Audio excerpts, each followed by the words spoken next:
नमस्कार, आप देख रहे हैं यूट्यूब चैनल जी गुरुजी। आज हम पढ़ेंगे कक्षा 7वीं विषय संस्कृत का अष्टमः पाठः भोरम देवः अर्थात पाठ 8 भोरम देव के बारे में हम पढ़ेंगे। तो देखिए, छत्तीसगढ़ क्षेत्रस्य अनेकानि प्राचीन मंदिराणि ऐतिहासिक स्थलानि अद्यापि छत्तीसगढ़स्य समृद्धिं गौरवशाली परंपरां स्मारयन्ति।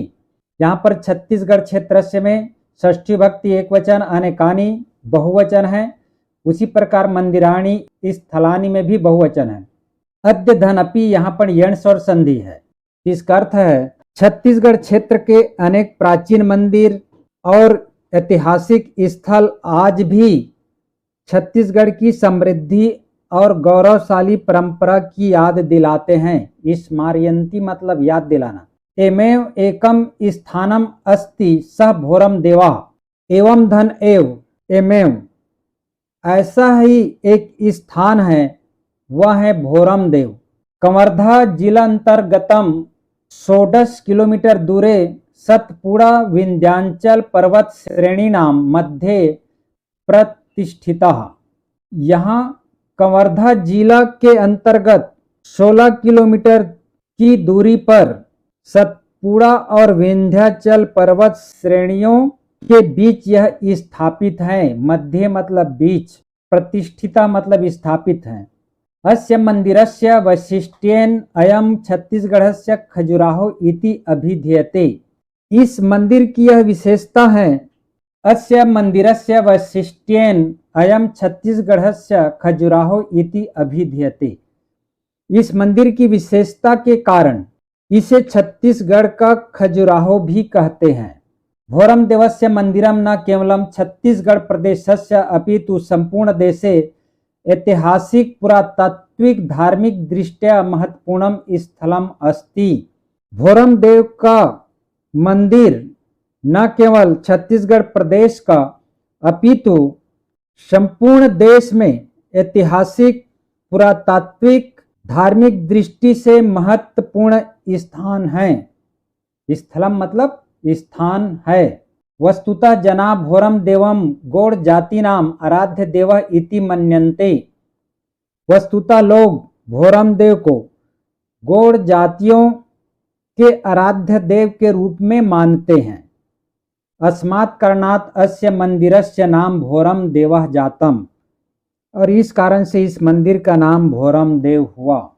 इतिहासकार सर अलेक्जेंडर कनिंघम महोदयस्य अनुसारेण एतत् मंदिरम विष्णु मंदिरम आसीत्।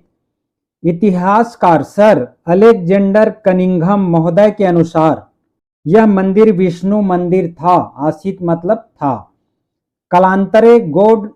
कालांतरे गौड़ शासकै पूर्व स्थापित लक्ष्मी नारायणस्य प्रतिमाम अपसार्य शिवलिंगम स्थापितम। कालांतर में, कालांतर मतलब कुछ वर्षों बाद गौड़ शासकों द्वारा, यहाँ पर शासकीय तृतीय भक्ति बहुवचन है, तो गौड़ शासकों द्वारा पहले से स्थापित लक्ष्मी नारायण की मूर्ति को बदलकर शिवलिंग स्थापित कर दिया। मंदिरे उत्कीर्ण लेखैः वास्तुकलाभिश्च परिलक्ष्यते यत् मंदिरम इदम एकादशे ख्रीस्ताब्दे निर्मितम। मंदिर में उकेरे गए, उत्कीर्ण मतलब उकेरे गए लेख और वास्तुकला यह परिलक्षते मतलब प्रदर्शित करते हैं कि यह मतलब कि यह मंदिर 11वीं शताब्दी में बना है। एकादश एक धन 10 अर्थात 11, तो 11वीं शताब्दी में बना है। नागर शैल्याम पूर्वाभिमुख मुख्य प्रवेश द्वारम अस्ति। नागर शैली में पूर्व दिशा की ओर मुख्य प्रवेश द्वार हैं। अस्मिन् मंदिरे द्वार त्रयम अस्ति। इस मंदिर में 3 दरवाजे हैं। द्वार त्रयम, त्रयम मतलब 3। भोरम देवस्य मंदिरस्य निर्माणे खजुराहो उड़ीसायाः कोणार्क स्थित सूर्य मंदिरस्य वास्तुशिल्पस्य अनुकृतिः परिलक्ष्यते। भोरम देव मंदिर के निर्माण में खजुराहो व उड़ीसा के कोणार्क में स्थित सूर्य मंदिर की वास्तुकला की नकल दिखाई देती है। अनुकृति, अनुकृति मतलब नकल। परिलक्ष्यते मतलब दिखाई देती है। मंदिरस्य गर्भगृहे गरुड़ स्थित भगवतः विष्णोः प्रतिमा पंचमुखी नागः नृत्यतः गणपतेः अष्टभुज प्रतिमाश्च सन्ति। मंदिर के गर्भगृह में, गर्भगृह मतलब मंदिर के अंदर, तो मंदिर के गर्भगृह में गरुड़ पर स्थित भगवान विष्णु की प्रतिमा, पंचमुखी नाग, 5 मुख वाले नाग, शेष नाग वगैरह के बारे में आप लोग सुने होंगे, तो वही है पंचमुखी नाग, और नृत्य करते हुए गणेश जी की अष्टभुज मतलब 8 भुजाओं वाली मूर्ति है। गर्भगृहे मुख्यतः शिवलिंगम एव मंडितम अस्ति। गर्भगृह में मुख्य रूप से शिवलिंग ही स्थापित हैं। तो भोरमदेव के गर्भगृह में जब जाएंगे तो आपको शिवलिंग वहां पर स्थापित मिलेगा। मंदिरम निक्षा उमा महेश्वर काल भैरव द्विभुज सूर्य प्रतिमा शिव प्रतिमाश्च सन्ति। मंदिर के निकट, निक्षा मतलब निकट या पास में, उमा महेश्वर, काल भैरव, 2 भुजी सूर्य प्रतिमा और शिव प्रतिमा हैं। मंदिरस्य उत्तर दिशि एकः विशालः सरोवरो अपि अस्ति। मंदिर की उत्तर दिशा में एक बड़ा तालाब है। विशालः मतलब बड़ा, सरोवरः मतलब तालाब, अपि मतलब भी, अस्ति है तो बड़ा तालाब भी है। भोरम देवस्य समीपे अन्येषु दर्शनी स्थलेषु चौरग्रामस्य निकटे आयताकारं पाषाण निर्मितम मंडला महलम अस्ति। भोरम देव के पास में एक अन्य दर्शनीय स्थलों में चौरग्राम के पास आयताकार पत्थर से बना हुआ मंडला महल है। यहाँ पर जब जाएंगे भोरम देव के पास तो वहाँ एक और देखने योग्य स्थल है जो चौरग्राम के पास आयताकार पाषाण अर्थात पत्थर से बने हुए मंडला महल है। चौरग्रामस्य समीपे इष्टिका पाषाणेन निर्मितम एकम मंदिरम छेरकी महलम इति नामना ख्यातम। चौरग्राम के पास में ईंट पत्थरों से बना एक मंदिर छेरकी महल के नाम से प्रसिद्ध है। अस्य मंदिरस्य समीपे नैकापि अजास्ति तथापि मंदिरस्य गर्भगृहे अजयाः शरीरेण निःसृतं गंधम जना अनुभवन्ति। इस मंदिर के पास में एक भी बकरी नहीं है, न धन एका अपि अर्थात एक भी, अजा मतलब होता है बकरी नहीं है, तथापि फिर भी मंदिर के गर्भगृह में बकरी के शरीर से, शरीरेन मतलब बकरी के शरीर से निकलती गंध का लोग अनुभव करते हैं। इतदेव अस्य मंदिरस्य वैशिष्ट्यम अस्ति। यही इस मंदिर की विशेषता है और इसीलिए इसका नाम पड़ा है छेरकी महलम। पावस वसंतयो काले हरितिमा आच्छादित पर्वत श्रृंखलानाम अंके स्थित भोरम देवस्य मंदिरम अस्ति। पावस मतलब होता है वर्षा ऋतु और वसंतयो मतलब वसंत ऋतु। तो वर्षा और बसंत ऋतु के समय हरियाली से ढकी हुई पर्वत श्रेणियों की गोद में स्थित भोरम देव मंदिर हैं। अस्य मोहक दृश्यानि वीक्ष्य जनाः आश्चर्यण में निबंजन्ति।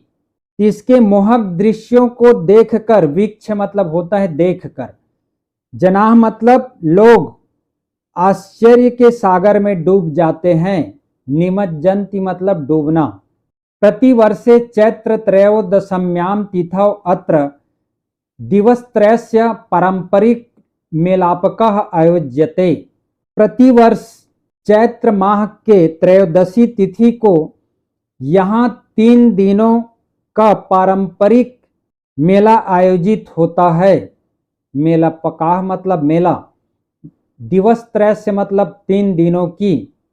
पर्यटन विकासस्य दृष्ट्या अयं मेलापकाः शासनेन भोरम देव महोत्सव इति नामना समायोज्यते।